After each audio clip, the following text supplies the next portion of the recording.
Bismillahirrahmanirrahim. Uhayyikum bi tahiyatil Islam, tahiyatan mubarakatan min indillah, tahiyatan min ahlil jannah. Assalamualaikum warahmatullahi wabarakatuh. Alhamdulillahilladzi ahyana ba'dama amatana wa ilaihin nusyur. Alhamdulillahilladzi at'amana wa saqana wa ja'alana minal muslimin. Asyhadu an la ilaha illallah wahdahu la syarika lah wa asyhadu anna sayyidina Muhammadan abduhu wa rasuluhu la nabiyya ba'dah. Allahumma shalli wa sallim wa barik ala hadzal nabiyil karim sayyidina wa maulana Muhammadin sallallahu alaihi wasallam wa ala alihi wa ashabihi wa junudihi wa ansarihi ila yaumil qiyamah, amma ba'du.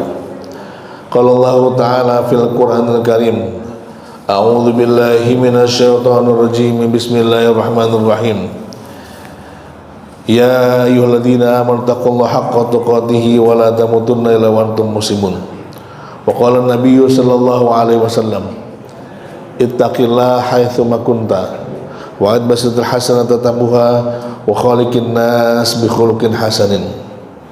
Sadaqallahul azim wa sadaqa rasul habibul karim wa nahnu ala dzalika minasyahidin wa syakirin walhamdulillahi rabbil alamin. Ma'asyiral muslimin, jamaah salat subuh rahimakumullah.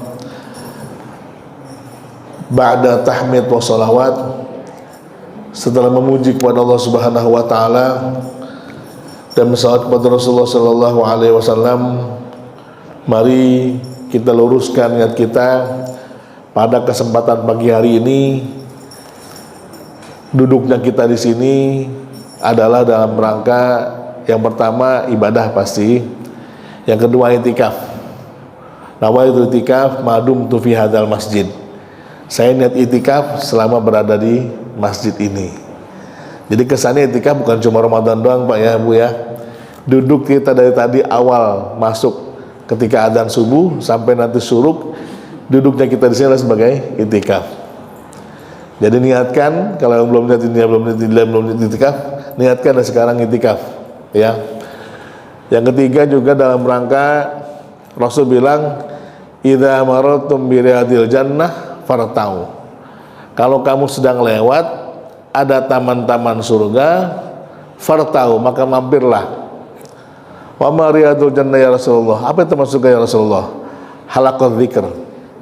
Halaqah zikir atau halaqah ilmu. Jadi kita ini sedang duduk di taman surganya Allah Subhanahu wa taala. Rasulullah menyebut 3 tempat, 3 di dunia ini yang masalah surga. Yang pertama Rasul bilang bayna minbari wa hujrati, di antara mimbarku dan kamarku itu, rumahku itu adalah min riyadil jannah, itu teraudhah. Bagi yang berhaji atau umroh, kita tahu raudhah Pak ya. Itu taman surga. Orang berebutan untuk sholat ibadah di situ. Yang kedua, halaqah zikir, halaqah ilmu kayak begini, taman surga. Taman surga yang ada di dunia. Yang ketiga, bainal qardain. Tapi ini hadis dhaif. Antara 2 sasaran tembak panah itu, kalau kita punya lomba panahan Pak atau olahraga panahan, maka ada sasaran tembaknya tuh ya, yang putih, yang bulat-bulat itu. Di antara 2 itu, maka tengah-tengahnya adalah taman surga. Makanya sebisa mungkin kita hadir ke taman-taman surganya Allah Subhanahu wa taala. Salah satu adalah halaqah seperti ini. Nah yang keempat, niatkan juga nanti man sholatal qada, barang siapa yang sholat subuh. Mungkin hari ini sering dibaca kali ya sama pengaji, sama para asad, para duat juga sampaikan. Man sholatal qada, sekedar mengingatkan, barang siapa yang sholat subuh jamaatan fil masjid, berjamaah di masjid, tsumma yadhkurullaha ta'ala, kemudian dia berzikir Allah Subhanahu wa taala hatta tatlu'asy syamsu, sampai terbit matahari, tsumma yusalli raka'ataini, kemudian dia salat 2 rakaat. Ka'annalahu hajjan wa umratan tamatan. Seakan-akan dia mendapatkan pahala haji umroh sempurna. Subhanallah, ini waktu-waktu yang mahal di mana tidak semua orang bisa melaksanakan sholat 2 rakaat di waktu ba'da syuruk. Bukan waktu syuruk Pak ya, ba'da syuruk. Oleh karena itu, mari kita manfaatkan kesempatan ini sebaik-baiknya, dari mulai tadi pagi sebelum subuh barangkali, atau mungkin sebelum subuh kita sudah qiyamul lail, ya, ba'da ma'atana wa nusur. Kemudian kita melaksanakan sholat subuh berjamaah, duduk di halaqah ilmu, kemudian sholat 2 rakaat setelahnya. Subhanallah, la tahsuha, nggak kehitung untuk pahala yang kita dapatkan di pagi hari ini. Ya, mudah-mudahan yang hadir di sini Allah panjangkan umurnya, Allah berkahi hidupnya, Allah murahkan rezekinya, Allah berikan sekeluarga yang sakinah mawaddah warahmah, anak-anak soleh dan solehah, cucu Pak, cucu ya, cucu dah ya, anak dan cucu-cucu ya, auladana wa dzurriyyatina. Jadi anak-anak dan cucu keturunan kita semua dalam keadaan sehat walafiat, panjang umur, murah rezeki, dan soleh dan soleha, ya insyaallah. Ya, kemudian bahwa pada pagi hari ini ditanya temanya apa Ted? Saya bilang insyaallah. Siapa yang mau hubungi saya kemarin? Saya nggak kenal malah orangnya. Mana orangnya? Mana Ustaz Ali? Ada Ustaz Aman. Saya kenal baik, cuman jarang ketemu. Saya bilang temanya insyaallah. Temanya apa? Insyaallah. Saya bilang gitu. Iya, temanya insyaallah. Tema sederhana barangkali. Ya, kita akan sedikit ngobrol tentang insyaallah. Mau kemana? Besok pergi nggak? Pergi, insyaallah. Besok nggak datang. Kok nggak pergi? Kan sih bilang insyaallah kemarin. Gitu. Jadi kalimat ini sederhana, pembahasannya Pak, biasa Pak. Sederhana memang membahas ya masalah sepele lah. La tahqironna minal ma'rufi syai'an. Jangan anggap remeh perbuatan kecilmu itu, walau antalqa akhaka biwajhin talaq, walaupun cuma senyum kepada saudaramu. Ya, duduk di sini sambil ngantuk boleh Pak ya. Saya termasuk, kalau saya ngobrol jamaah boleh ngapa dengan ngantuk silakan, memperbolehkan. Malah saya senang kalau jamaah pada ngantuk. Ya, nggak apa-apa Pak, jangan usah khawatir. Dibolehkan bagi saya kalau saya ceramah, saya ngomong itu dibolehkan jamaah itu ngantuk. Nggak tersinggung saya insyaallah. Yang nggak boleh itu tidur. Ya, kalau ngantuk berarti saya membawa kedamaian, ketenangan kepada jamaah sekalian. Kenapa? Karena ngantuk itu idghashikumun nu'asan amanatan. Ketika kami tampakkan rasa ngantuk sebagai bentuk rasa nyaman. Ya. Jadi daripada tidur di rumah pada subuh, di sini aja sambil ngantuk dapat pahala. Ya, boleh ketika kita kajian pada ngantuk gitu ya, nggak apa-apa. Disitulah kalau bahasa psikologinya gelombang alfa, gelombang tetanya sedang main. Tahu gelombang teta Pak ya? Jadi gelombang teta itu kan ada alfa, beta, delta, teta. Gelombang otak ya. Di mana orang bisa menghipnotis itu berarti dia sedang mengalami gelombang otak delta atau alfa, saya lupa. Tapi otak teta itu di mana antara alfa dan beta, tengah-tengah itu otak teta namanya. Dari situlah sugesti positif bisa dimasukkan. Jadi kalau saya ceramah kemudian pada ngantuk-ngantuk, riep-riep bahasa Betawinya Pak ya, antara sadar nggak sadar, ini memori panjangnya sedang main. Pasti inget seumur-umur, dulu siapa yang ceramah ya? Ingetnya ngebahas insyaallah gitu, pakai udang-udang lagi kadang-kadang. Ya, mungkin saya kenalkan wa'arifukum ismi, saya kenalkan nama saya Rinaldi. Saya tinggal di Pondok Benda, Pak, deket ya, Benda Indah ya. Saya sering lewat sini Pak tiap subuh, ahad subuh saya lewatin. Karena saya suka ngisi kajian rutin di Baitur Rahim. Sering lewatin, saya bilang kapan sedang sini gitu. Kadang-kadang sini, padahal saya sering di sini lewat, kalau sini lewat belakang situ ada Masjid Baitur Rahim di Gria Pamulang ya, Masjid Pamulang. Itu rutin saya kajian ke pekan keempat, saya suka ngasih di situ. Bahkan Jumatan sering di situ, cuma sih Jumatan nggak sini. Mungkin karena saya tidak dikenal. Dan alhamdulillah kemarin Ramadan saya berangkat ke Korea Selatan untuk dakwah selama sebulan. Jadi diminta di sana sudah 2 kali saya. Tahun 2019 saya ke Korea Selatan, kemarin diminta lagi ke Korea Selatan. Sebelumnya mungkin sekitar beberapa bulan yang lalu saya dakwah di Flores Timur, NTT. Subhanallah, daerah-daerah minoritas kita ketemu saudara kita yang muslim di sana yang minoritas. Kalau kita datang ke Tangsel, subhanallah Pak ya, jamaahnya banyak. Saya di NTT di Pulau Adonara, itu sholat Jumat jamaah Jumatnya 5 orang gitu. Mana dia bilang, segini Pak, katanya segini doang jamaahnya, emang nggak ada. Jadi kalau jumlahkan sedikit jumlah kita Pak ya, itu Jumatan di sebuah pulau Adonara namanya, itu Jumatan cuma 5 orang.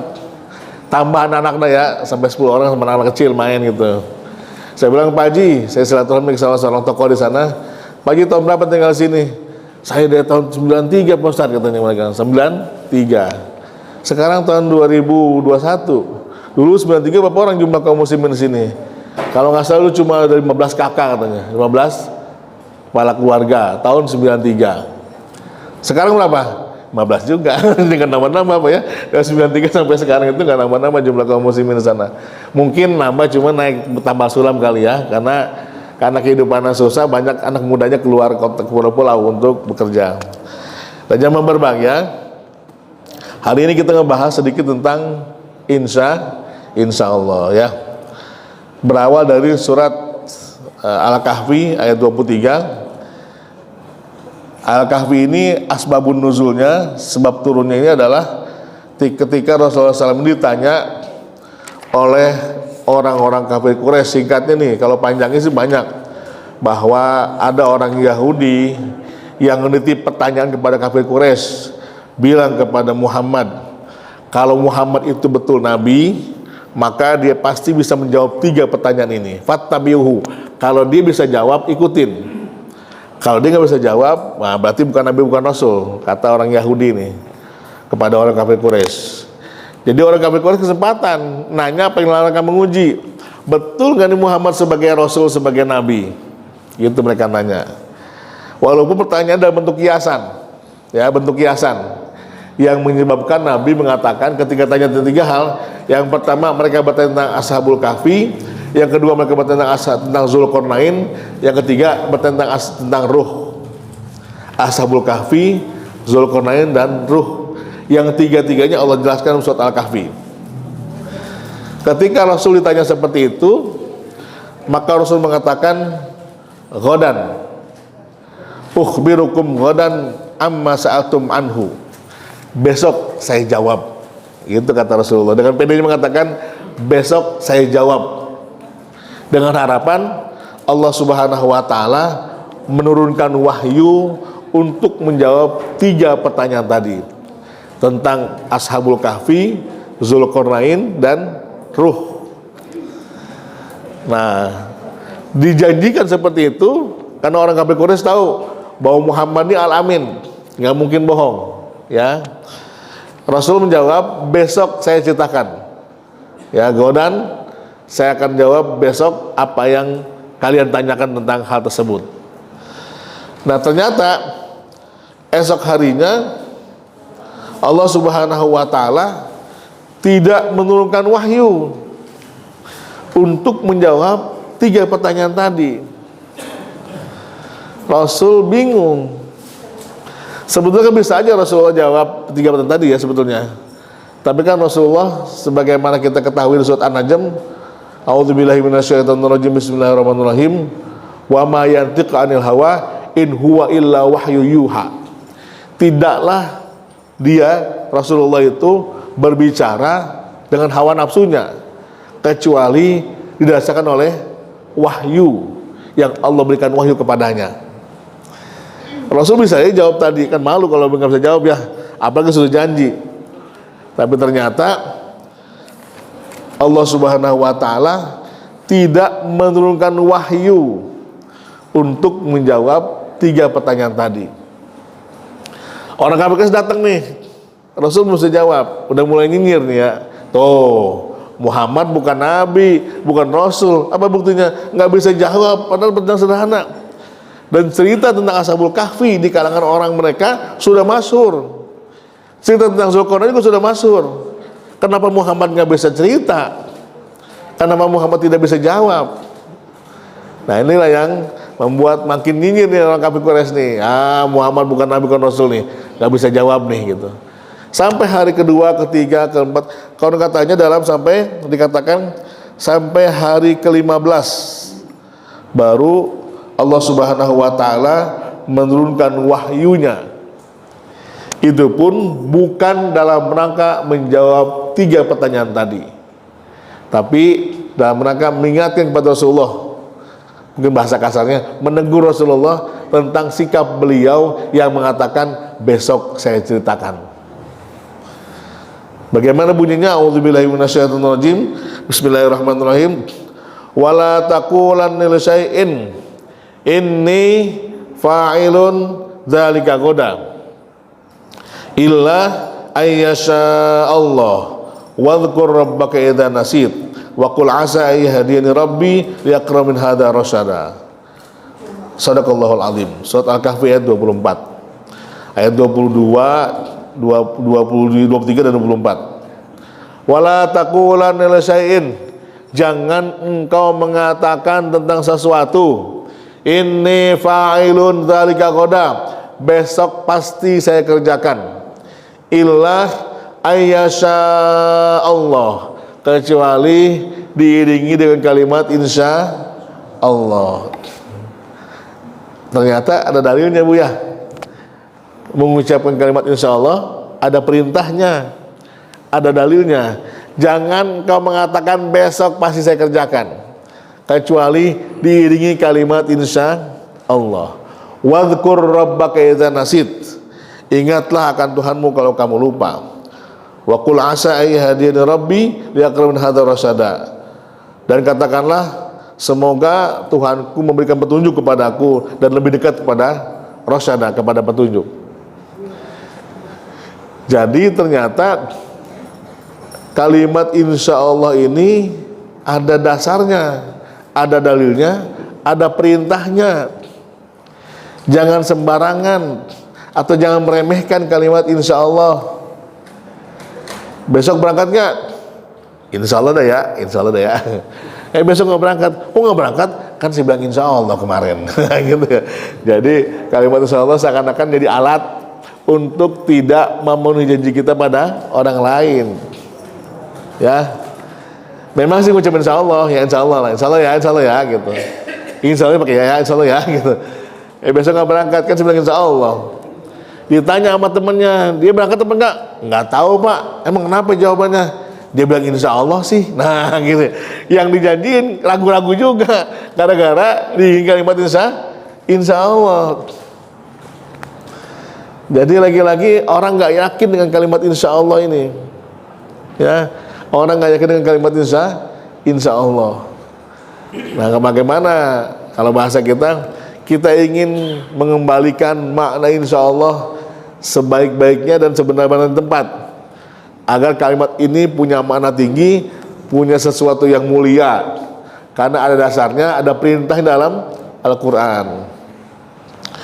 Kemudian dikatakan hadza irsyadun minallahi ta'ala li Rasulullah sallallahu alaihi wasallam ila adab fima idza azama ala syai'in. Ini adalah petunjuk, katanya, dari Allah Subhanahu wa taala kepada Rasulullah SAW ila adab, dalam bentuk agar dia etikanya, fima terhadap sesuatu yang dia tekadkan, yang diazamkan atas sesuatu untuk mengerjakan fil mustaqbal, dia akan datang. Jadi ini adalah sebuah etika, sebuah akhlak, sebuah adab yang perlu kita terapkan, yang perlu kita biasakan ketika kita janji sama orang lain, maka diiringi dengan kalimat insya Allah. Rasulullah SAW menceritakan dalam sebuah kitab Sahih ini, Bukhari Muslim, an Abi Hurairah radhiyallahu an, dari Abu Hurairah mengatakan, qala Rasulullah SAW bercerita, qala Sulaiman ibnu Daud alaihi wassalam, berkata Sulaiman, Nabi Sulaiman bin Daud, semoga keselamatan kepada keduanya, la tufanna al-lailah ala sab'ina imratan. Mohon maaf nih Bu sekalian, kata Nabi Sulaiman, la tufanna al-lailah ala sab'ina imratan. Aku akan menggauli, atau tawaf itu mengitarin, menggauli dalam satu malam istriku yang sebanyak 70 istri. Masya Allah, ibu kaget. Kaget aja Bu, 4 aja kita marah, apalagi 70 gitu ya. Wa fi riwayatin, dalam riwayat yang lain, tis'ina imra'atan, 90 istrinya Nabi Sulaiman. Wa fi riwayatin, dalam riwayat yang lain, mi'atu imra'atin, ada 100. Pilih mana Bu? 70, 90 atau 100 istrinya? Hah? 70. Jadi hadis mengatakan la atufanna fil lailah, kata Nabi Sulaiman, aku akan menggauli istriku ini dalam satu malam sebanyak 70 istri. Dalam riwayat yang lain 90 istri, di riwayat yang lain 100 istrinya. Genap 100 Bu ya. Jadi kalau Rasulullah istrinya 9 itu kecil Pak, dikit Bu, karena para pemimpin zaman dulu itu jumlahnya ratusan. Bahkan pemimpin Cina, konon katanya, ini raja Cina, itu punya istrinya 3.000 istri. Ketemu istri yang pertama 5 tahun kemudian baru ketemu istri yang pertama lagi ya. Jadi kalau Rasulullah istrinya 9, nanti kapan-kapan ada kesempatan saya kajian, kita bahas 9 istri Rasulullah itu luar biasa, subhanallah. Sebagai ummahatul mukminin itu kena layak kenapa Rasulullah istrinya 9 ya. Jangan dulu Rasulullah nanti ada berita-berita miring bahwa Rasulullah itu apa namanya bahasa kita tuh hipersek gitu ya, karena istri 9. Bukan itu, bukan. Tapi kalau kita kupas bagaimana Rasulullah istri 9, subhanallah, ini sebuah contoh yang luar biasa. Entah kapan-kapan kita bahas ya. Jadi Nabi Sulaiman bilang, saya ingin menggaul istri saya dalam satu malam sebanyak 100 istri ya. Anggaplah 100 ya, 100 istrinya.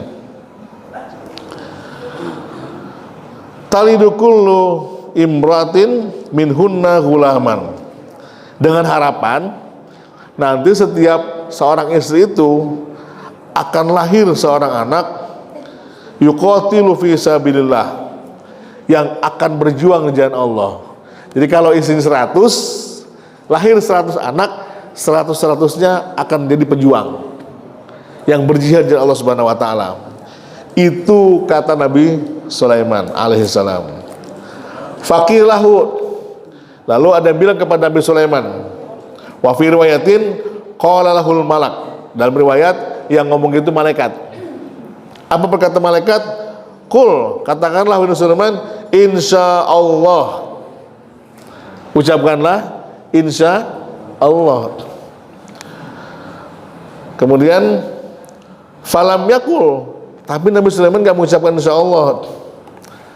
Jadi Nabi Sulaiman bilang, saya akan menggauli istriku sebanyak 100 perempuan, yang setiap satu perempuan ini akan melahirkan seorang mujahid untuk jihad fisabilillah. Lalu mereka bilang kepada Nabi Sulaiman, wahai Nabi Sulaiman, bilang ucapkan kalimat insya Allah. Walam yakul, tapi beliau nggak ngomong insya Allah. Jadi bahasa kita mungkin Nabi Sulaiman kan Nabi yang luar biasa Pak ya, menguasai seluruh makhluk, hatta jin ifrit sekalipun itu dikuasai Nabi, di atas kekuasaan Nabi Sulaiman. Saking hebatnya. Pertanyaannya, emang kalau 100 istri semalam kapan waktunya ya gitu ya. Nah inilah keberkahan para nabi Pak, keberkahan Rasul, para nabi, para Rasul itu logika hitung matematika nggak masuk, tapi bisa ya. Saya nggak bisa melogikakan karena bagaimana menggauli istri sebanyak 100 dalam satu malam ya, seseorang lagi itu satu aja lah nggak kuat. Ini 100 istri dalam satu malam ya. Jangan tanya berapa jam, jangan tanya berapa lama, dan emang malam itu berapa lama malamnya ya. Pertanyaan ini agak susah dijawabnya. Yang jelas ada keberkahan waktu kalau kita berbuat amal soleh. Contoh Imam Syafi'i rahimahullah itu, Imam Syafi'i, beliau itu menghatamkan Quran selama Ramadan sebanyak 60 kali hatam. Artinya kalau dibagi matematika, sehari 2 kali hatam. Bagaimana waktunya Pak? Kapan waktunya di yang lain? Ya, kita sehari hatam aja susah. Sehari 2 kali hatam Quran. Lagi-lagi pertanyaannya, jangan tanya bagaimana waktunya. Disinilah keberkahan waktu bagi amal soleh gitu Pak ya. Jadi kalau kita punya berbuat amal soleh, waktunya panjang, bisa mengerjakan sesuatu hal yang hitungan matematikanya nggak masuk. Jamaah sekalian, di sini kemarin yang hatam 2 kali siapa angkat tangan? Quran? Yang sendiri maksud saya gitu, ada? Yang hatam 4 kali ada 4 kali? Nggak ada? Ada kali ya, cuma nggak berani ngomong ya. Saya kalau dulu saya pernah hatam sampai 6 kali. Biasanya 4 kali. Kemarin saya ke Korea 3 kali di Korea karena waktunya agak mepet. Saya usahakan 3 kali hatam selama Ramadan. Kembali ke sini, malaikat nyuruh kepada Nabi Sulaiman, "Qul insyaallah." Ucapkanlah kalimat insyaallah. Tapi ternyata Nabi Sulaiman tidak mengucapkan kalimat insyaallah. Fatafa bihinna, maka Nabi Sulaiman mengelilingi mereka semua, menggauli mereka semua. Falam yalid minhunna, maka tidaklah melahirkan di antara mereka illam ro'atan, kecuali hanya satu perempuan, wahidah, satu perempuan, nisfu insanin, itu pun setengah manusia. Jadi dari 100 perempuan yang digauli oleh istri oleh Nabi Sulaiman, tidak ada yang melahirkan, kecuali satu perempuan yang melahirkan, satu istrinya melahirkan. Itu pun lahirnya setengah manusia. Artinya nggak sempurna, Pak, nggak sempurna. Kalau bahasa kita, seliter kurang seraup gitu. Ya, jadi nggak sempurna. Saya ngebayangin, bayangin saya ini kan ada makhluk mitologi, Pak ya, mitologi ya. Yang kalau kita mitologi itu ada yang badannya kuda, palanya manusia, gitu ada ya. Yang sebagian bisa jadi ini begitu, bisa jadi. Tapi ini sebenarnya artinya lahirnya nggak sempurna. Lahirnya tidak sempurna. Faqala Rasulullah SAW, maka Rasulullah bersabda, "Walladzi nafsi biyadih," seandainya demi jiwaku berada tangannya, "lau qala insyaallah," kalau seandainya Nabi Sulaiman mengucapkan kalimat insyaallah, "lam yahnath wa kana darokan li hajatihi," niscaya dia akan terpenuhi hajatnya. Karena tidak mengucapkan kalimat insyaallah, jadi nggak terbukti janjinya itu. Kata Rasulullah, seandainya Nabi Sulaiman mengucapkan insyaallah, pasti niscaya itu akan jadi 100-100-nya tuh, akan melahirkan seorang anak dari 100 perempuan tersebut. Nah, jadi lagi-lagi jangan remehkan kalimat insyaallah. Di surat yang sama, ini karena tematik saya tidak bahas satu. Di surat yang sama, ketika Allah Subhanahu wa taala perintahkan Nabi Allah Musa alaihissalam untuk bertemu kepada Nabi Khidir alaihissalam, dikatakan bahwa Nabi Khidir, ada yang mengatakan beliau bukan nabi, bukan rasul, laisa nabiyyan wa rasulan walakin abdan sholihan, tapi dia seorang hamba yang soleh. Tapi Rasulullah sendiri atau banyak ulama mengatakan beliau seorang nabi, ya, seorang nabi pengembara. Tapi banyak orang mengatakan bahwa sampai sekarang Nabi Khidir masih hidup, ya katanya, karena banyak yang bertemu dengan beliau. Wallahu alam. Tapi ini ceritanya adalah Nabi Musa alaihissalam, Allah perintahkan untuk belajar kepada Nabi Khidir alaihissalam nanti tentang ngebahas ilmu laduni. Dasarnya adalah ketika Nabi Musa alaihissalam berkhutbah, berceramah kepada kaumnya. Kemudian salah seorang kaumnya nanya, "Wahai Nabi Allah Musa alaihissalam, siapakah orang yang paling a'lam, orang yang paling tahu di antara kita saat ini?" Maka Nabi Musa mengatakan, saya. Jadi Musa mengatakan, sayalah yang paling tahu, yang paling bijak, katanya, kata beliau. Fa'atiballahu ta'ala, kemudian Allah Subhanahu wa ta'ala menegur kepada Nabi Musa alaihissalam bahwa orang yang ahli bijaksana bukan beliau, ada lagi orang yang ahli dari beliau. Maka Allah perintahkan Nabi Musa untuk bertemu orang ini. Singkat cerita, bertemulah, saya tidak perlu ceritakan ini panjang lagi bahasnya.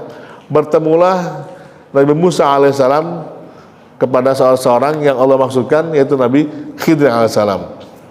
Singkat cerita, Nabi Musa bilang gini, qala lahu Musa, Berkata Musa kepadanya, hal attabi'uka ala an tu'allimani mimma ulimta rusda.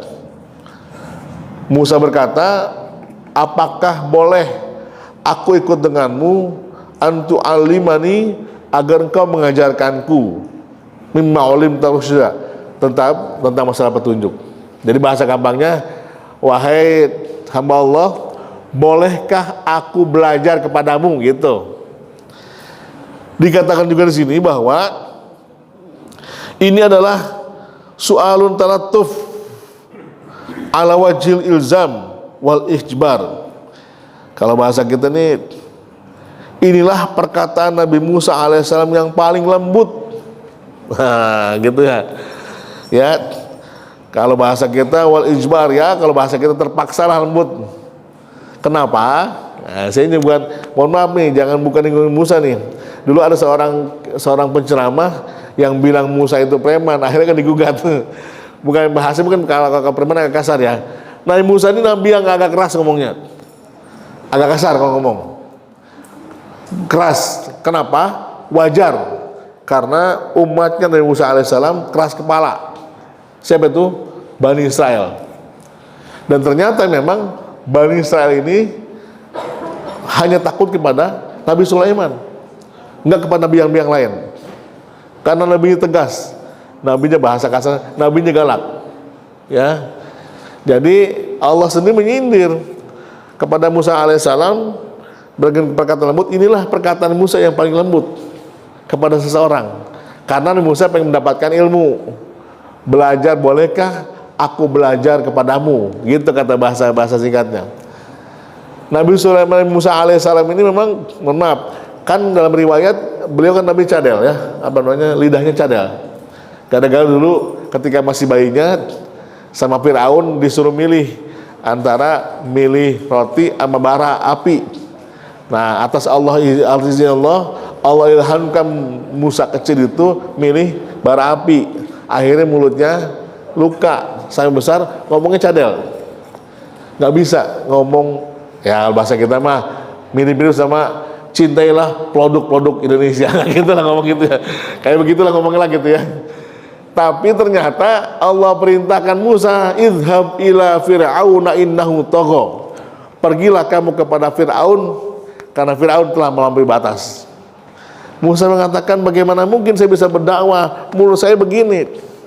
Lalu Allah berkerin, qala rabbi shrah li sadri wa yassir li amri wa hlul lisani yafqahu qawli waj'al waziran min ahli Harun akhi. Surat Toha ayat 23 sampai 27. Jadi memang doa ini kan Nabi Musa alaihissalam ketika Allah perintahkan untuk berdakwah kepada Fir'aun, bagi Musa berat. Ini perintah yang berat. Kenapa? Karena bagi Musa alaihissalam yang pertama, Fir'aun itu adalah bapaknya Musa alaihissalam. Musa kan pernah hidup dari kecil sampai besar di istananya Fir'aun, bahkan sering tidur bareng sama Fir'aun, satu tempat tidur.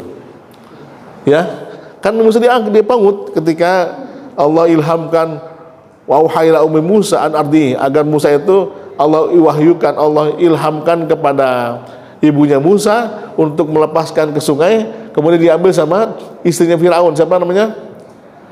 Asia, ya, Asia. Kemudian dipungut, diangkat jadi anak. Sampai Musa dewasa, tinggal di istana Fir'aun. Makanya begitu Allah perintahkan untuk berdakwah kepada Fir'aun, wah berat, kenapa? Beliau sedang mendakwakan kepada bapaknya sendiri. Ya. Yang kedua, Musa pernah membunuh salah seorang bangsanya Fir'aun, Kipti. Ketika di pasar berkelahi berantem gitu ya, antara Bani Israel sama bangsa Kipti. Musa nggak sabaran, maksudnya melerai, tapi karena melerainya mungkin barangkali terlalu agak kasar, dipukullah salah satu dari keduanya, mati. Kebetulan yang mati itu bangsanya Fir'aun, bangsa Kipti. Dikejar Fir'aun Musa sampai ke Madian, ya. Itu yang kedua. Yang ketiga, saat itu Fir'aun adalah pemimpin yang zalim. Musa nggak bisa sendirian. Akhirnya Musa mengatakan, waj'al waziran min ahli Harun akhi. Saya minta ada orang yang mampu menolongku dari saudaraku Harun akhi, Harun saudaraku. Maksudnya, tujuannya agar yang berdakwah tuh Harun yang ngomong, ya, karena Musa nggak bisa ngomong. Ternyata Allah perintahkan untuk ngomong. Begitu berdakwah, lancar ngomongnya, biasa gitu, normal. Untuk berdakwah saja kalimatnya, Pak. Makanya doanya tadi ya, Rabbi shrah li sadri wa yassir li amri, dan seterusnya. Ini nanti ada bahas dirinya. Intinya adalah Nabi Musa bertemu dengan Nabi Khidir alaihissalam untuk belajar. Qala, Nabi Khidir mengatakan, innaka lan tastatiya maya sabra, engkau tidak akan bisa bersabar bersamaku, kata Nabi Khidir. Nah, inilah Nabi Khidir ini seorang nabi, mohon maaf bahasa katanya adalah nabi yang punya ilmu laduni. Ini cikal bakal ilmu laduni. Tahu ilmu laduni, Bu? Tahu ilmu laduni? Allah sebutkan nih, wa'allamnahu min ladunna ilma, gitu Pak di ayat berikutnya. Kami ajarkan kepada Khidir alaihissalam dari sisiku ilmu. Min ladunna itu lam dal nun. Kalau ditulis dituliskan itu lam dal itu laduni. Ilmu laduni. Kalau di pesantren banyak ya. Di pesantren itu banyak ilmu laduni, Pak, yang punya ilmu laduni. Gampang gini. Ini anak ketika di pesantren tidur kerjaannya, nggak pernah belajar, bandel banget. Begitu lulus, jadi kiai gitu ya. Begitu lulus, jadi ustadz. Perasaan dia soalnya bandel banget ya, kan gitu ya. Saya kemarin ketemu, saya silaturahmi sama seorang kiai juga di pesantren di Pondok Aren. Dia cerita, Ustadz, temen saya di pesantren itu bandel banget, Ustadz, tidur mulu kerjaannya. Sekarang jadi kiai punya pesantren gitu. Oh, berarti dia punya ilmu laduni. Biasanya ilmu laduni itu dijatuh kepada anak ustadz, anak kiai, anak habib itu punya ilmu laduni itu, ya. Gus Dur itu punya ilmu laduni. Gus Dur itu ya punya ilmu laduni. Beliau itu, mohon kalau cerita banyak ya ceritanya, pernah diundang konferensi Islam di Iran. Beliau hadir datang terlambat. Begitu terlambat, ia duduk di depan, ya karena berada di tambun kayak saya begini, ketiduran, bukan gitu, tidur sampai ngorok. Ini pembicara depan kesel, orang datang terlambat, ngorok lagi di depan. Begitu selesai ngomong, dipanggil untuk ngomong apa yang disampaikan tadi. Ternyata apa yang dia sampaikan bisa diucapkan lagi sama Gus Dur, mirip. Orang ulama dunia heran. Ulama Indonesia luar biasa, tidur aja ngerti, apalagi nggak tidur gitu. Karena dia paham tentang semua yang disampaikan. Artinya ini ilmu laduni ini sudah ada sejak zaman Nabi sejak nama Nabi Adam. Wa 'allama Adamal asma'a kullaha. Ilmu itu ilmu yang Allah langsung turunkan kepada seseorang. Nah, kalau di sini sih bahkan Ibnu Katsir sebagai tamu fasir yang modern juga mengakui ilmu laduni. Ilmu laduni ini diturunkan kepada mereka-mereka yang al-mujahidin, al-mukhlisin, al-mu'minin. Orang yang bersungguh-sungguh, orang yang ikhlas dan beriman, gitu Pak. Nah, terutama ibu-ibu nih, Bu, ya, yang punya anak, mohon maaf, ini anak bebel banget sih, anak siapa sih? Emang dia yang ngomong siapa ya? Anak bebel banget ini bocah, perasaan dulu nggak begini kita gitu ya. Lagi-lagi kan anak gambaran kita ya. Kalau pengen lihat masa kita masa lalu, lihat anak kita, begitu kita masa lalunya. Perasaan dulu kayaknya begini nih, karena bandel banget ya, matematikanya merah mulu, apalagi pernah nggak enak kelas gitu ya. Nah, ibu tugas cuma satu, doain ya. Ini doain terus aja, jangan bosen-bosen. Pak udah capek doa, ambil duit boer ini, mau doain mulu. Jangan pernah bosen untuk berdoa, ya. Karena entah kapan pasti nyangkut itu doa, ya. Kalaupun belum nyangkut, itu terkumpul tuh penuh doa kita. Entah kalau begitu datang turun kayak laduni tadi, anak tiba-tiba pinter, tiba-tiba jadi soleh gitu. Dari mana tuh ya? Karena kita doanya nggak pernah bosen, ya. Kembali ke sini, Nabi Khidir alaihissalam itu nabi yang Allah ajarkan langsung kepada beliau ilmu laduni. Wa 'allamnahu min ladunna ilma. Buktinya apa? Nabi Khidir nggak pernah ketemu Nabi Musa alaihissalam. Tapi beliau mengatakan, innaka lan tastati'a ma'iya sabra. Engkau tidak akan bisa bersabar bersamaku. Wa kaifa tasbiru ala ma lam tasbir khubra. Bagaimana mungkin kau bisa bersabar? Engkau enggak punya pengalaman bersabar. Jadi Musa sudah tahu, Khidir sudah tahu bahwa Musa ini nabi yang enggak sabaran. Ya, itu tadi kan, enggak sabaran, melerai dua orang, berantem, dipukul. Ya, enggak lagi melerai tapi main pukulannya. Di Madian, di tengah perjalanan beliau ketemu sekumpulan orang sedang ngambil air, ngantri ngambil air. Di belakang ada dua perempuan nungguin aja. Begitu mengambil, disela lagi sama laki-laki. Nggak sabaran itu beliau, digeser semua tuh laki-laki, diambilin air untuk dua perempuan yang cikal bakal jadi calon istrinya itu ya, karena itu anaknya Nabi Syuaib. Artinya banyak hal-hal yang Musa nggak bisa sabar. Nabi Khidir tahu tentang beliau. Apa jawab Nabi Musa alaihissalam? Qala satajiduni insyaallah sabiran. Ya, satajiduni insyaallah sabiran wala asilaka amro. Engkau akan mendapatkanku insyaallah sabiran, jadi orang sabar. Wala asilaka amro, dan tidak akan mengkhianati perintah. Nah, ini Nabi Musa janji kepada Nabi Khidir, satajiduni insyaallah, engkau akan mendapatkanku insyaallah sabiran, jadi orang sabar, wala asilaka amro, dan tidak akan mengkhianati perintah. Nah ya, akhirnya Nabi Khidir bilang gini, qala fa in ittaba'tani fala tas'alni. Kalau engkau ikut denganku, jangan banyak nanya. An syai'in, tentang sesuatu, hatta uhditsa laka minhu dzikra, sampai nanti saya jelaskan. Musa sudah janji kepada Nabi Khidir, diiringi kalimat insya Allah. Ternyata 3 kejadian, tiga-tiganya Musa nggak sabaran bertanya. Padahal syaratnya fala tas'alni, jangan banyak nanya, sampai nanti saya jelaskan. 3 kejadian, tiga-tiganya Musa bertanya. Ya, yang pertama kan Nabi Musa melihat Nabi Khidir ngebolongin kapal. Ya, ngebolongin kapal. Musa nanya, kenapa dibolongin? Itu di dalam ada orangnya gitu. Nabi Musa nggak tahu bagaimana latar belakang kenapa Nabi Khidir membolongi kapal. Nanti berikutnya cerita. Nanti kita bahas pada waktu kesempatan yang lain ya. Kedua, Nabi Khidir membunuh seorang anak kecil. Ya, kenapa kau bunuh anak seorang yang zakian, padahal masih kecil, masih suci?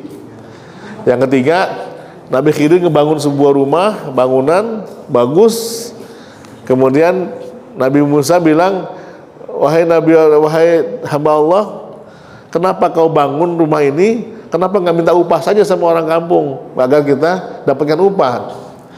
Sampai mengatakan hadza firaqu baini wa bainika. Sudah, sampai sini saja, kata Nabi Khidir alaihissalam. Saunabika bi ta'wili ma lam tastati' alaihi sabra. Saya akan jelaskan tentang hal yang kamu tidak bisa bersabar atasnya. Jadi 3 kejadian Musa bertanya. Rasul bilang begini nih di ayat yang lain, di hadis sebuah hadis. Ini kan Rasul cerita ya. Seandainya Musa bisa bersabar sedikit aja, niscaya kita akan mendapatkan pelajaran banyak dari Nabi Khidir alaihissalam. Tapi Musa nggak sabaran, hanya 3 pelajaran yang didapatkan oleh Nabi Musa alaihissalam. Pertanyaannya, padahal Musa sudah mengucapkan insya Allah, kenapa nggak terbukti? Gitu ya. Padahal kan Rasul bilang tadi, seandainya Nabi Sulaiman mengucapkan insya Allah, ya pasti itu akan terbukti 100 istrinya akan melahirkan 1 anak. Tapi karena Sulaiman nggak mengucapkan insya Allah, nggak ada yang lahir satupun, kecuali 1 orang, itu pun setengah manusia. Nabi Musa sudah mengucapkan kalimat insya Allah, tapi kenapa nggak terbukti? Nah, di surat yang lain, di surat As-Saffat, ya surat As-Saffat, a'udzubillahi minasyaitonirrajim, bismillahirrahmanirrahim. Falamma balagha ma'usaya, ketika balagha Nabi Ismail sudah as-sa'ya, sudah mulai balik, udah bisa menjajak kerja. Ini cerita Nabi Ibrahim alaihissalam, cerita tentang Nabi Ibrahim dan Nabi Ismail alaihissalam.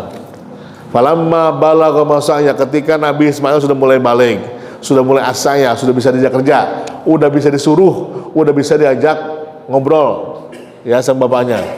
Ya bunayya, wahai anakku, inni ara fil manam, sesungguhnya aku bermimpi, ani adzahuka, aku menyembelihmu. Ini dasar ayat terjadinya sembelihan ya Pak ya, Idul Adha. Ani azbahuka, aku menyembelihmu. Fangzur madza taro, apa pendapatmu? Nah ini kan pertama bahwa mimpinya seorang Rasul itu perintah ya. Kan salah satu metode Allah menurunkan wahyu kepada para Rasul adalah dengan mimpi. Ini perintah Allah Subhanahu Wa Taala.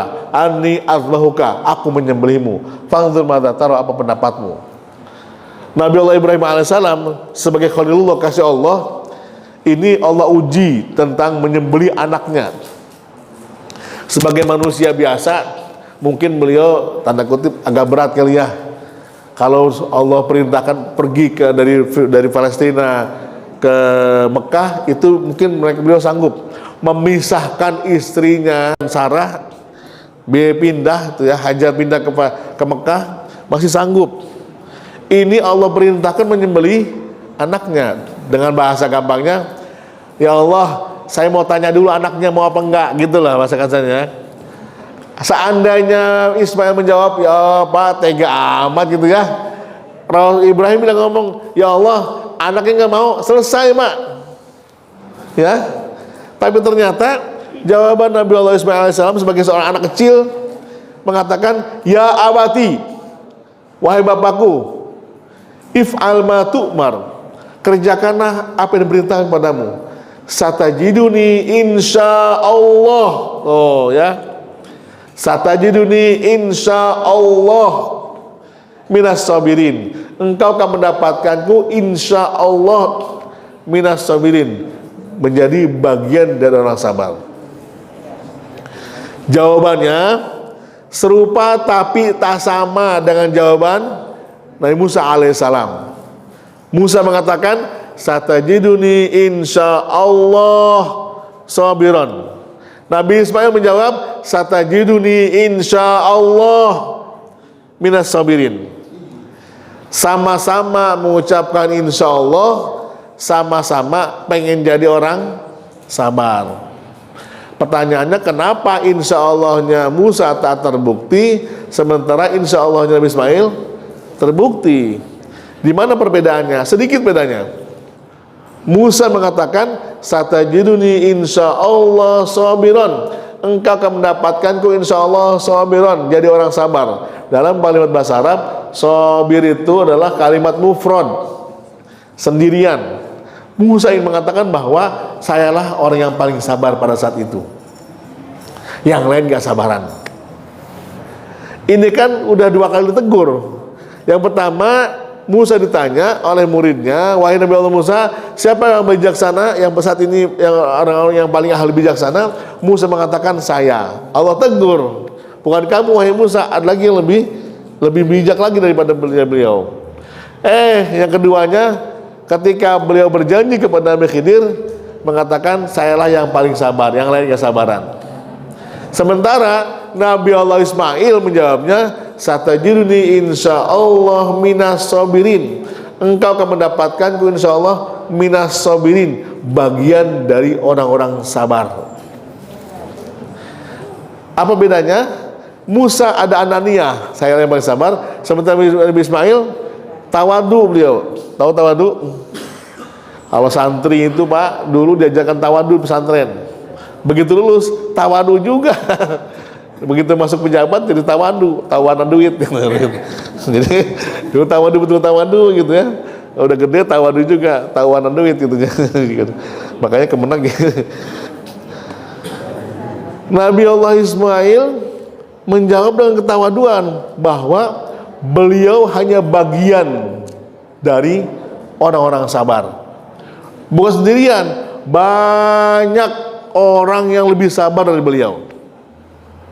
Sehingga insya Allahnya Nabi Ismail terbukti, sementara insya Allahnya Musa alaihissalam tidak terbukti. Jadi jangan berbahagia, kalimat insya Allah itu tergantung hatinya ketika menjawab. Pengen ngomong enggak enak, pengen ngomong iya nggak bisa, ya gitu ya. Besok berangkatnya kondangan, pengen bilang nggak enak, pengen bilang iya padahal nggak bisa. Apa jawabannya? Insya Allah dah ya, insya Allah dah, insya Allah. Besok nggak berangkat, kenapa nggak berangkat? Kan saya bilang insya Allah kemarin, gitu ya. Karena hatinya udah nggak bisa jawab, ya.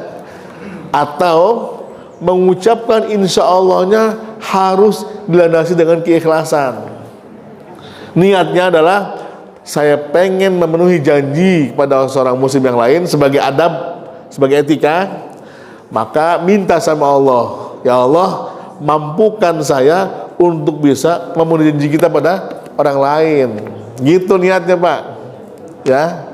Jadi sudah sebagai perintah Allah untuk mengucapkan kalimat insya Allah, jangan lupa niatin dalam hati, ya Allah mampukan saya untuk bisa melaksanakan apa yang saya janjikan. Jangan dari awal udah ngeniat, nggak enak ngomongnya, insya Allah ya, insya Allah gitu. Udah enak hati lah ya, insya Allah dah ya, insya Allah gitu.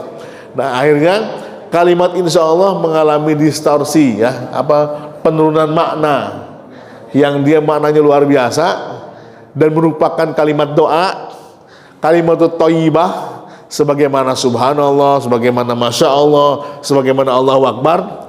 Jadi mengalami distorsi, mengalami penurunan nilai, degradasi barangkali karena kitalah yang mengalami itu. Insya Allah dah, insya Allah ya, insya Allah. Pak dokter, saya sembuh apa enggak nih? Insya Allah sembuh Bu. Ya kok pakai insya Allah dok, gitu. Jadi dia nggak yakin ya. Ketika nyebutkan insya Allah, ya dok mau sakit insya Allah gitu.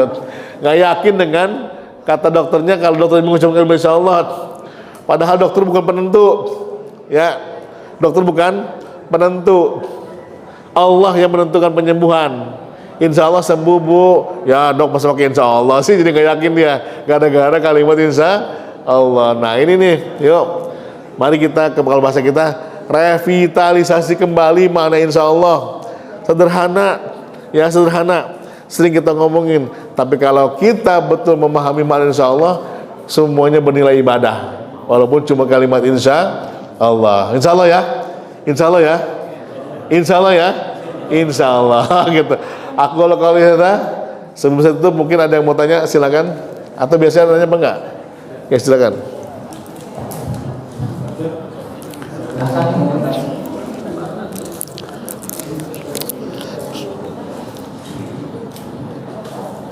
Assalamualaikum warahmatullahi wabarakatuh. Waalaikumsalam warahmatullahi wabarakatuh. Tadi Bapak menjelaskan masalah Al-Kahfi, Zulkarnain, dan yang ketiga nampaknya itu tidak ada jawaban dari Bapak. Yang saya salah dengar Pak, ada jawaban. Selanjutnya Ismail, dengan itu ada jawaban. Situ tidak ada jawaban. Karena ini risikonya berat bagi Nabi. Kalau tidak dijawab, dia tidak mampu dia sebagai rasul. Terima kasih Pak. Ya. Ya, di Al-Kahfi tiga-tiganya Allah jawab. Yas'alunaka 'anir ruh qulir ruhu min amri rabbi wa ma utitum minal ilmi illa qalila. Nah, itu jawabannya. Yas'alunaka, mereka bertanya tentang ruh. Ada di Al-Kahfi juga yas'alunaka 'an dzil qarnain. Mereka bertanya tentang Zulkarnain. Ya, Allah ceritakan Ashabul Kahfi. Nanti kapan-kapan kita cerita Ashabul Kahfi Pak, menarik juga nih. Yang kedua tentang Zulkarnain juga sama menariknya. Yang ketiga tentang ruh, dan tiga-tiganya Allah jawabkan di surat Al-Kahfi. Ya, ada jawabannya. Memang tidak dibahas. Ini hanya awalan tadi kenapa ayat ini turun, karena berdasarkan tadi tiga pertanyaan tadi. Maka sikap Rasulullah besok saya ceritakan. Tapi Rasul lupa mengucapkan kalimat insya Allah. Maka Allah tegur, wala taqulanna li syai'in inni fa'ilun dzalika ghadan illa ayyasha Allah. Jangan kau mengatakan besok pasti saya kerjakan, kecuali diiringi kalimat insya Allah. Nah ini jadi itu dasarnya. Kalau pertanyaan tadi terjawab di surat yang sama, karena Al-Kahfi itu isinya surat Al-Kahfi tentang Ashabul Kahfi, yang kedua tentang Zulkarnain, yang ketiga nanti pertemuan Musa dan Nabi Khidir, yang keempat juga ada di sini tentang Ya'juj wa Ma'juj gitu ya. Nah, yang kelima tadi tentang ruh ya, cita-cita ini ada di surat Al-Kahfi. Kalau baca fadilahnya sih ada lagi Pak, itu bahasa lain ya. Bagaimana fadilah baca surat Al-Kahfi? Kita disunahkan membaca surat Al-Kahfi pada hari Jumat ya. Nggak cuma Yasin, Yasin, Al-Kahfi, Al-Waqiah gitu dibaca pada hari Jumat itu Pak. Disunahkan seperti itu. Gitu Pak Haji ya. Jadi maksudnya tiga-tiganya Allah jawab pada surat yang sama. Tentang Ashabul Kahfi Allah ceritakan, tentang Zulkarnain juga Allah ceritakan, tentang ruh juga Allah jawab. Wa ma utitum minal ilmi illa qalila. Kalau masalah kematian, tidaklah diberi ilmunya kecuali sedikit tentang masalah kematian, sehingga tidak banyak jawabannya. Dan itu juga dimaklumi semua orang kaum Quraisy. Semua tidak tahu masalah kematian. Itu makanya Ashabul Kahfi sama Zulkarnain ini panjang ceritanya di sini. Tentang Zulkarnain juga panjang ya, luar biasa. Kalau kita bisa Zulkarnain nanti ada bab tersendiri bagaimana Zulkarnain itu apa namanya sebagai hamba Allah. Kalau orang barat menyebutkan Alexander the Great ya, Alexander. Kalau kita nyebutnya Iskandar Zulkarnain. Kalau mereka nyebutnya Alexander the Great, Alexander yang sangat besar. Zulkarnain itu yang punya 2 tanduk. Konon katanya, tapi ini Israiliyat. Kenapa dijuluki Zulkarnain? Ada yang mengatakan bahwa karena kekuasaan Nabi Iskandar itu kekuasaan minal masyriq ilal maghrib, dari timur dan barat di bawah kekuasaan kekuasaan Iskandar Zulkarnain. Ada yang mengatakan juga bahwa Iskandar memang kepalanya ada tanduknya gitu. Karenanya beliau punya mahkota yang mahkota rajanya ada tanduknya. Katanya sih sebagai hiasan, padahal mah ada tanduknya, tapi itu Israiliyat ya, bahwa sekarang punya tanduk apa yang kayak begitu tuh. Kalau bahasa kita dulu apa kerajaan Peking yang pakai itunya, tapi Allah alam. Tapi jelas Zulkarnain itu adalah orang yang punya kekuasaan dari timur dan barat itu di bawah kekuasaan Iskandar Zulkarnain. Versi baratnya Iskandar Zulkarnain itu durhaka sama gurunya. Siapa tuh gurunya? Plato ya, Plato atau siapa? Tapi kalau versi Islam nggak begitu. Ya ini beda versinya. Nanti kamu kita gitu. Jadi ada pertanyaan, apakah Iskandar itu adalah Iskandar Zulkarnain atau Iskandar yang lain? Karena mirip namanya, tapi sedikit versi berbeda. Sama dengan Samson Delilah, itu nabi Pak Bu, itu nabi. Islam versi nyebut Sam'un Ghazi. Islam itu sebutnya Sam'un Ghazi, tapi versi barat sebutnya Samson. Itu nabi, jangan salah. Nabi yang punya kekuatan. Dan ceritanya itu juga Allah turunkan gara-gara cerita Nabi Samson. Apa itu?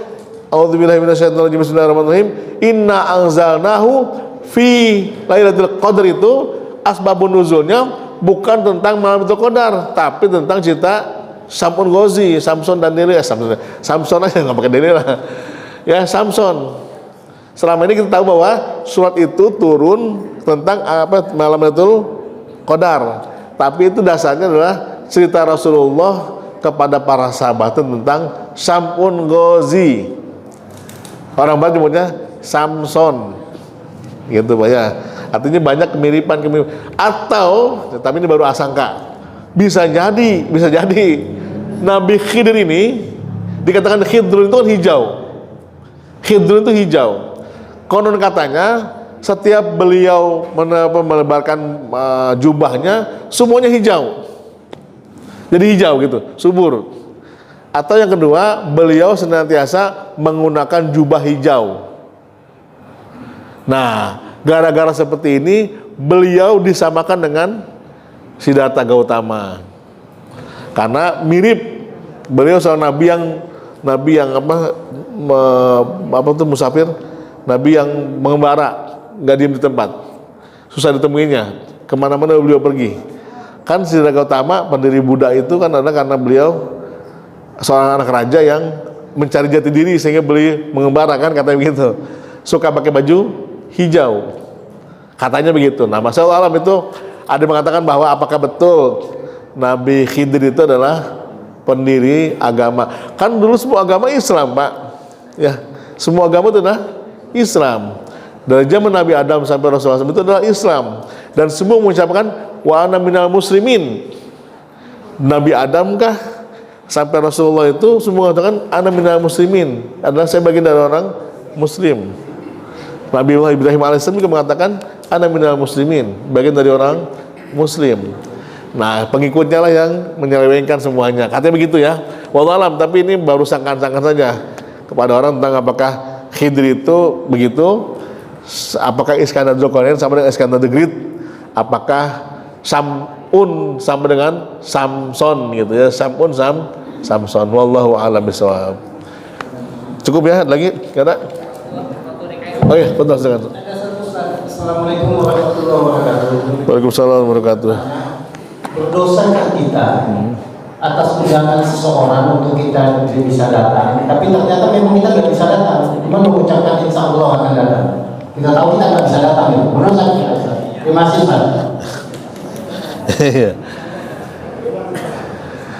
Nah, masalah kondangan ya, kondangan saya pusing tiap hari, seminggu ada 4 kali kondangan. Ya, kondangan ini, kondangan bukan undangannya, kondangan ini, saya menyebut kondangan dulu nih. Kondangan ini seperti apa ya bahasa kita itu, putaran yang terlibat. Kita kondangan, dapat kondangan, mulai kondangan, terus kemudian muter-muter lagi gitu. Kenapa nggak datang? Aduh, malu, dia kemana mau datang kondangan kita datang wajib kondangan. Jadi lagi-lagi kondangan itu seperti, mohon maaf, bahasanya lingkaran apa ya? Bukan lingkaran setan, bukan lingkaran silaturahmi ya, lihat. Terus muter.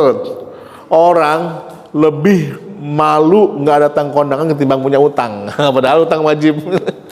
Ya, malu alasan itu kenapa? Kemarin saya nggak kondangan, padahal dia nggak punya utang, lewat cuek aja punya utang, padahal mah utang lebih wajib ya. Nah, kondangan lebih malu. Undangan yang kalau Rasul sih bilang bahwa memenuhi undangan itu wajib ya, hadisnya sahih itu, Pak ya. Memenuhi undangan itu wajib. Kalau nggak diundang jangan datang. Biasanya begitu. Rasul pernah datang kepada sebuah sahabat Rasul, seorang sahabat, padahal sahabat itu nggak ngundang karena mungkin maaf, lupa atau malu. Rasul bilang di depan rumahnya, saya diundang nih. Oh, diundang ya Rasulullah, baru Rasul duduk. Jadi kalau nggak diundang, Rasul nggak datang. Jadi kalau kita diundang, itu hukumnya wajib menghadiri undangan. Ya kan Rasul bilang, ayatul munafiki salasun. Ayat tanda-tanda munafik 3. Idza haddatsa kadzdzaba wa idza wa'ada akhlafa wa idza tumina khana. Yang kedua, kalau dia janji dia tidak memenuhi. Itu ya, kata tadi. Kalau dia tidak memenuhi janji kan merupakan ayat munafik. Hukumnya memenuhi adalah kalau diundang wajib hadir. Nah, ini masalahnya, Pak. Aduh, Pak, kondangan mulu. Ya bilang saja saya nggak bisa hadir, selesai, Pak ya. Maaf, saya nggak bisa hadir, selesai. Bilang. Kan diharap-harap sama tuan rumah ya. Kalau saya nggak datang, undangannya gimana? Ya harus datang gitu. Bagaimana caranya ya? Kalau nggak, sebagaimana kalau kita nggak datang ke sekolahan kan izin sama gurunya kalau nggak hadir, nanti jadi dosa. Nah, kecuali ketika ini jangan alibi juga nih. Ketika datang kondangan, di kondangan tersebut ada kemaksiatan. Ya, ada kemaksiatan. Walaupun mah ada kemaksiatan berbeda-beda nih ya. Bagi orang lain mah bukan maksiat, bukan Pak, bagi kita maksiat barangkali. Di situ ada kemungkaran, maka kita tidak wajib menghadirinya. Paham ya? Kalau kita sebuah acara, di situ ada kemungkaran, maka tidak wajib menghadirinya. Contohnya gimana, Pak? Nah, contohnya kayak kondangan nih, mohon maaf. Di situ ada minum-minuman ya. Di meja-meja itu kan ada tuh minuman homer lah ya. Begitu kita lihat, udah nggak usah datang. Boleh, karena itu ada kemungkaran. Kalau kita datang berarti kita membenarkan kemungkaran tersebut. Bagaimana Pak kalau dangdutan? Ini ya, saya nggak bisa jawab nih kalau dangdutan. Lagi kondangan ada dangdutan. Pak, gambus Pak, gambus, gambus, gambus siangnya, malamnya ngablak Pak. Gitu. Tahu paham nggak? Kalau zaman saya dulu kecil, gambus cuma siang sore doang. Begitu malam berubah di dangdutan gitu. Ya. Nah kalau di situ ada kemaksiatan, mohon maaf, terbuka auratnya, joget-jogetan, biduannya pakai ya segitulah gitu ya. Nah itu boleh kita nggak menghadiri, alasannya adalah karena situ ada kemaksiatan. Rasul ketika masa mudanya juga Rasul muda manusia. Begitu beliau dengar ada musik-musik di suatu tempat, hatinya pengen datang. Tapi karena Allah jaga, Allah tidurkan beliau di tengah jalan, jadi nggak nyampe. Allah tidurkan ketiduran di tengah jalan, jadi nggak nyampe. Begitulah kalau orang muslim, orang mukmin ada saja apanya wasilah atau sarana yang menyebabkan kita tidak datang kalau sudah kemaksiatan. Jadi Allah gerakin. Beda sama kita punya ahli maksiat. Kalau ke masjid susah, ada aja alasannya gitu. Tapi kalau ke tempat maksiat gampang banget bawaannya. Ya karena sudah Allah lepas begitu loh. Kalau orang beriman, Allah halang-halangi itu ketika ada kemaksiatan.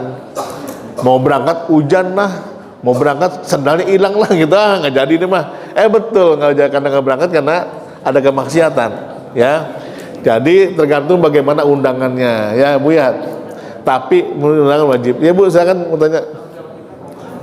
Ibu di belakang. Ibu silakan.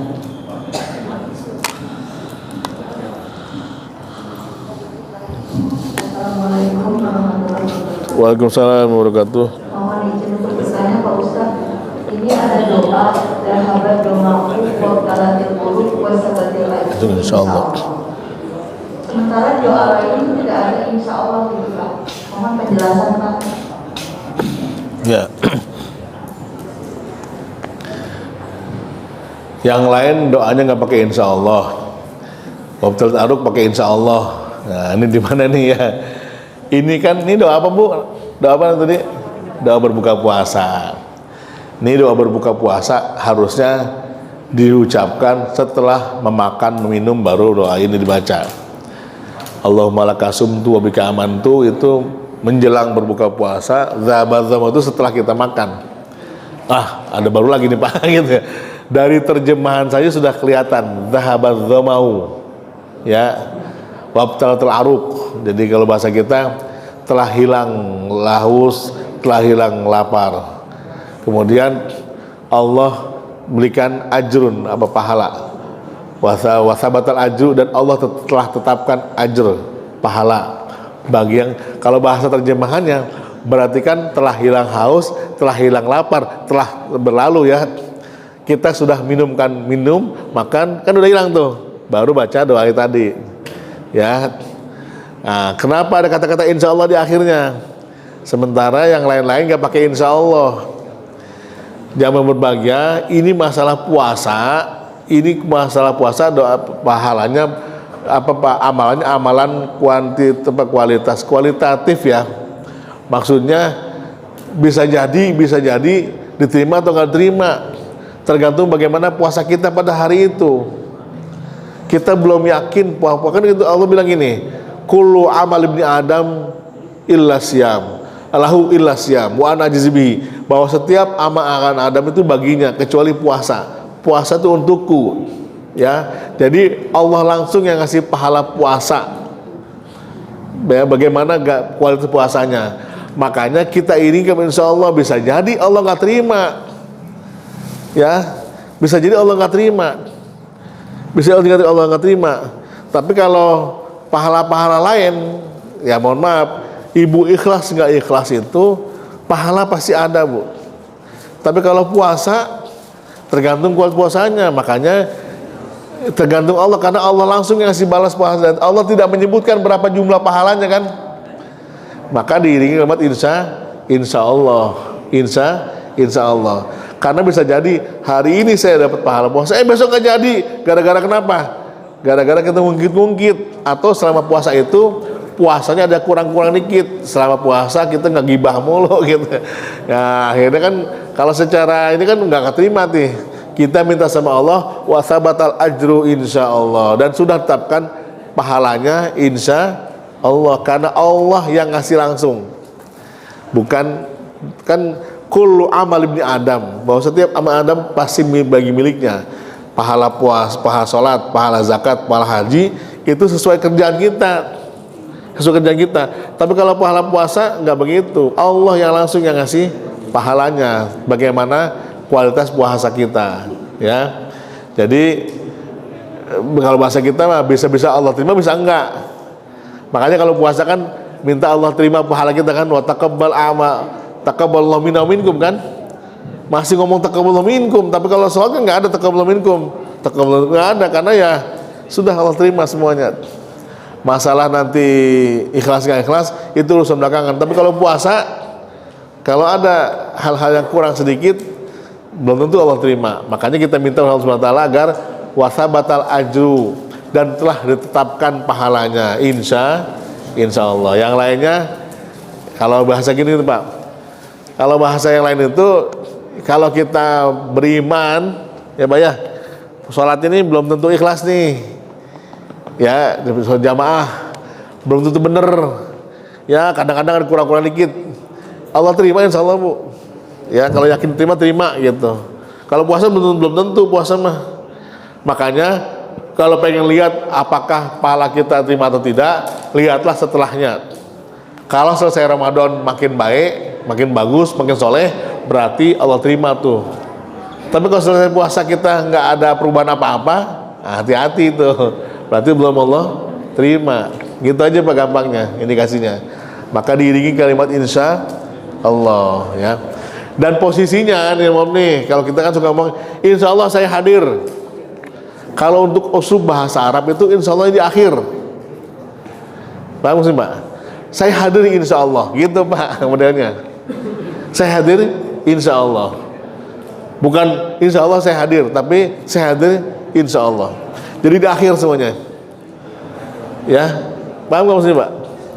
Jadi bahkan kalimat-kalimat yang lain pun itu kita ucapkan dulu, baru terakhirnya. Masya Allah, bagus banget. Biasa kita gitu. Tapi kalau usul Arab bagus banget itu, masya Allah gitu modelnya. Paham nggak?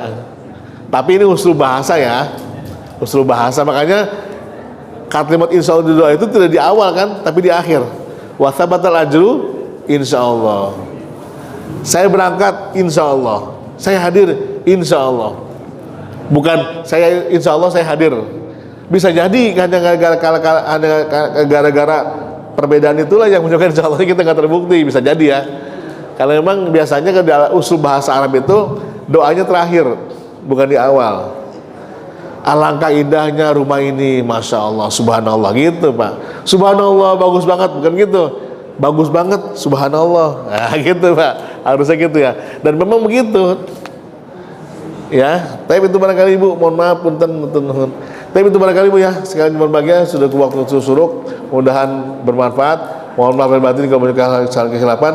Aku qouli hadza, subhanakallahumma wa bihamdika, asyhadu an la ilaha illa anta, astaghfiruka wa atubu ilaik.